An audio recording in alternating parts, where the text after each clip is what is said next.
Hi friends, welcome to my channel. இந்த வீடியோவில் பார்த்தீங்க அப்படின்னாக்கா யூகேயில் வந்துட்டு ஒரு 1 வீக்காகவே நல்ல ஸ்னோ. 2 இயர்ஸ் கம்பேர் பண்ணும்போது இந்த இயர் வந்துட்டு 1 வீக் ஃபுல்லுமே ஸ்னோ தான். ஸோ நாங்கள் இருக்கிற இடத்துல -8 டிகிரி வரைக்குமே போயிருக்கு. ஸோ நம்ம வீட்டுக்கு வெளியிலே நல்ல ஸ்னோ. ஸோ அப்படியே சும்மா ஒரு ரவுண்ட் போயிட்டு வரலாமேன்னு போனோம். ஒரு 20 மினிட்ஸ்லேயே வந்துட்டு ஒரு சூப்பரான ஒரு பிளேஸ் பார்த்தோம். ஸோ நாங்கள் வந்து ஸ்லட்ஜு ஒரு ப்ரிப்பேர்டாகவே போகல, இருந்தாலும் வந்துட்டு நாங்கள் ஒரு சூப்பரான ஒரு பிளேஸ் கண்டுபிடிச்சோம். இது வந்துட்டு பீக் டிஸ்ட்ரிக்ட் போகிற வழியில் இந்த இடம் இருக்குது.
வந்து நிறைய பசங்க வந்துட்டு அந்த ஸ்லட்ஜ் வச்சுட்டு ப்ளே பண்ணிகிட்டு இருந்தாங்க.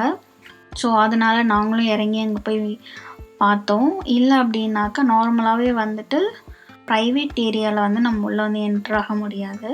ஃபுல்லுமே வந்துட்டு வேலி போட்டிருப்பாங்க. ஸோ அந்த மாதிரி இடத்துக்கெல்லாம் கண்டிப்பாக போகாதீங்க.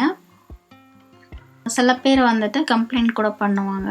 ஸோ இங்கே நிறைய பேர் ப்ளே பண்ணிகிட்டு இருந்ததுனால நாங்கள் போய் பார்த்துட்டு அப்படியே மேலே போயிட்டு வந்தோம். ஸோ அங்கே போனதுக்கப்புறம் அங்கே நாங்கள் ஸ்லட்ஜோ இல்லை க்ளவுஸோ எதுவுமே எடுத்துகிட்டு போகல. ஸோ அங்கே வந்துட்டு கேட்டோம், அவங்க விளாட்ற பசங்கள்கிட்ட, அவங்க பேரண்ட்ஸ்கிட்ட கேட்டோம், இங்கே எங்கேயோ ஸ்லட்ஜ் இருக்குமா அப்படின்னு சொல்லிட்டு.